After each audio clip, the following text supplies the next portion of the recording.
ওয়ালাইকুম। আমার প্রশ্ন হলো, যারা অটোরিকশা, বিভিন্ন যানবাহন চালান, প্যাসেঞ্জার টানেন,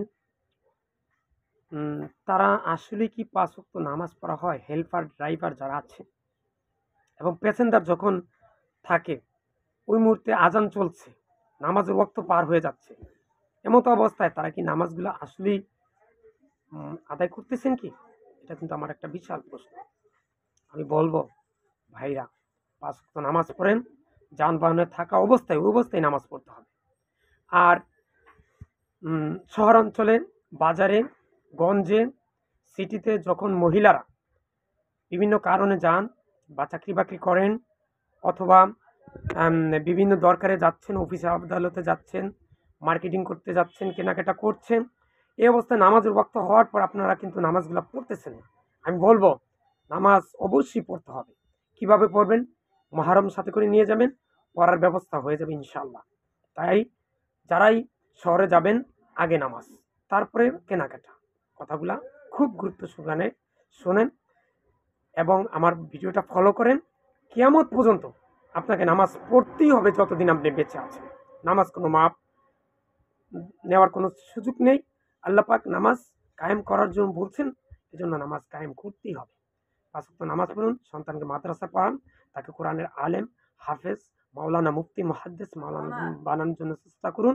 ইয়া আল্লাহ, আমি সহ পৃথিবীর সকল মুসলিম উম্মাহকে তুমি শিরক, বেদাত, কুফরি মুক্ত রেখে মৃত্যুর সময় লা ইলাহা ইল্লাল্লাহ পড়ে যেন মৃত্যুবরণ করতে পারি, সেই তৌফিক দান করুন।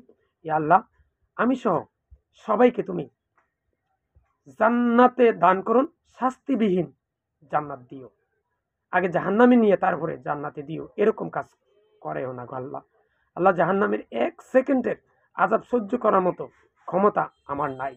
ইয়া আল্লাহ, আমি সহ পৃথিবীর সকল মুসলিম উম্মাহকে তুমি শিরক, বেদাত, কুফরি মুক্ত রাখো, গীবত মুক্ত রাখো। ফিলিস্তিনের স্বাধীনতা দান করো, কাশ্মীরের স্বাধীনতা দান করো। তামাম পৃথিবীর মুসলমানকে, পৃথিবীর সকল মুসলিম উম্মাহকে তুমি কাফেরদের অত্যাচার থেকে বাঁচিয়ে রাখো। তাদের উপর জুলুম নির্যাতন যেগুলো করছে কাফের, নাস্তিক, ইহুদি যারা আছে, বিজাতি, তারা যেন করতে না পারে। তুমি মুসলমানদের অভিভাবক হয়ে যাও। ইয়া আল্লাহ, জান্নাতের অভিভাবক তোমাকে আমি বানিয়ে দিচ্ছি। আমাকে কিভাবে জান্নাত দাও, তুমি তোমাকে মালিক বানিয়ে দিচ্ছি জান্নাতের। তুমি আমাকে জান্নাতের, কিভাবে জান্নাতে যেতে হয় সেই তৌফিক দাও। আল্লাহ, তোমার কাছে কিভাবে চাইতে হয় সেটাও কিন্তু আমি জানি না। ইয়া মুকাল্লিবাল কুলুব সাব্বিত কলবি আলা দীনিক, আল্লাহুম্মা মুসাররিফাল কুলুব সাররিফ কুলুবানা আলা তাআতিক, আল্লাহুম্মা আন্নি আলা যিকরিকা ওয়া শুকরিকা ওয়া হুসনি ইবাদাতিক, আল্লাহুম্মা ইন্নী আউযু বিকা আন উশরিকা বিকা ওয়া আন্নী আ'লামু ওয়া আস্তাগফিরুকা লিমা লা আ'লাম। যারা আমার ভিডিওটা দেখছেন, ভিডিওতে কথা বলে কোরআন এবং সহিহ হাদিসের আলোক হলে আপনারা অবশ্যই মানবেন, আর যদি না হয় তাহলে দেয়ালে ছুঁড়ে ফেলে দিবেন। ৫ ওয়াক্ত নামাজ পড়বেন, সন্তানকে নামাজের জন্য উৎসাহিত করবেন। ভিডিওটা বেশি বেশি করে শেয়ার করে দেন। আমার জন্য দোয়া করেন, আল্লাহ পাক আমাকে যেন জান্নাতের অধিবাসী করেন, আপনি সহ আমি সকলকে যেন জান্নাতের মালিক বানিয়ে দেন। আমিন। আসসালামু আলাইকুম।